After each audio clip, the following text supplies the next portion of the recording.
নমস্কার, আপনাকে ওষুধপত্র বিডি চ্যানেলে স্বাগতম। আজকে আমরা কথা বলবো একটি গুরুত্বপূর্ণ ইনজেকশন নিয়ে, যেটার নাম হচ্ছে সমাজেক্ট IM ইনজেকশন। এর মূল উপাদান হলো ম্যাড্রক্সি প্রজেস্টেরন অ্যাসিটেট। এই ওষুধটি নারীদের জন্য একটি হরমোন ভিত্তিক ইনজেকশন, যেটা নানা ধরনের সমস্যা সমাধানে ব্যবহৃত হয়। চলুন সহজ ভাষায় বিস্তারিত জেনে নেই। সমাজেক্ট কি? সমাজেক্ট হলো একটি প্রজেস্টিন হরমোন, যা শরীরের প্রাকৃতিক প্রজেস্টেরনের মতো কাজ করে।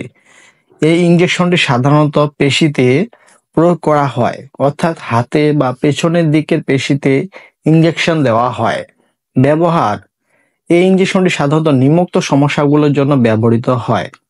জন্ম নিয়ন্ত্রণ: প্রতি 3 মাস অন্তর এই ইনজেকশন দিলে গর্ভধারণ প্রতিরোধ করা যায়। এটি ডিম্বস্ফোটন হতে বাধা দেয়। এতে করে জন্ম নিয়ন্ত্রণ বড়ি খাওয়ার প্রয়োজন পড়ে না। অনিয়মিত পিরিয়ড: যাদের মাসিক অনিয়মিত বা অতিরিক্ত রক্তপাত হয় তাদের জন্য উপকারী। এন্ডোমেট্রিওসিস বা ইউটারাইন সমস্যা: কিছু ক্ষেত্রে পিরিয়ড সংক্রান্ত যন্ত্রণা বা ইউটারাসের অসুবিধা নিয়ন্ত্রণে এই ইনজেকশনটি কাজ করে থাকে। ব্যবহারের নিয়ম: সাধারণত প্রতি 3 মাসে একবার ইনজেকশন দেওয়া হয়। ডাক্তার যেভাবে পরামর্শ দেন সেভাবে গ্রহণ করতে হবে। সময় মতো না নিলে এর কার্যকারিতা কমে যেতে পারে। সতর্কতা: ব্যবহারের আগে কিছু বিষয় মনে রাখা জরুরি।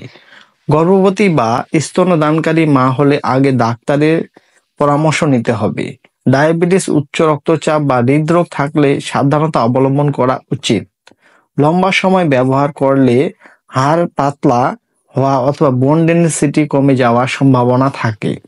পার্শ্ব প্রতিক্রিয়া বা সাইড ইফেক্টস সম্পর্কে কিছু সাধারণ তথ্য জেনে রাখুন, যেমন ওজন বৃদ্ধি, মাসিক বন্ধ বা অনিয়মিত মাথা ব্যথা, মুড সুইং, বমি ভাব, দুর্বল হলেও কিছু গুরুত্বপূর্ণ পার্শ্ব প্রতিক্রিয়া হতে পারে, যেমন চোখের ঝাপসা দেখা, শ্বাসকষ্ট, গা চুলকানি বা ফোলাভাব। এসব হলে দ্রুত ডাক্তারের পরামর্শ নিতে হবে। সমাজেক্ট একটি কার্যকর হরমোনাল ইনজেকশন, তবে যে কোনো ওষুধ ব্যবহারের আগে চিকিৎসকের পরামর্শ নেওয়া বাধ্যতামূলক। নিয়মিত ব্যবহার ও পর্যবেক্ষণ এই ওষুধের সঠিক ফলাফল নিশ্চিত করতে সাহায্য করে। এই ভিডিওটি ভালো লাগলে কমেন্ট ও সাবস্ক্রাইব করতে ভুলবেন না। নতুন নতুন মেডিসিন ও স্বাস্থ্য টিপস পেতে সাথে থাকুন আমাদের এই চ্যানেলের। ধন্যবাদ আপনাকে।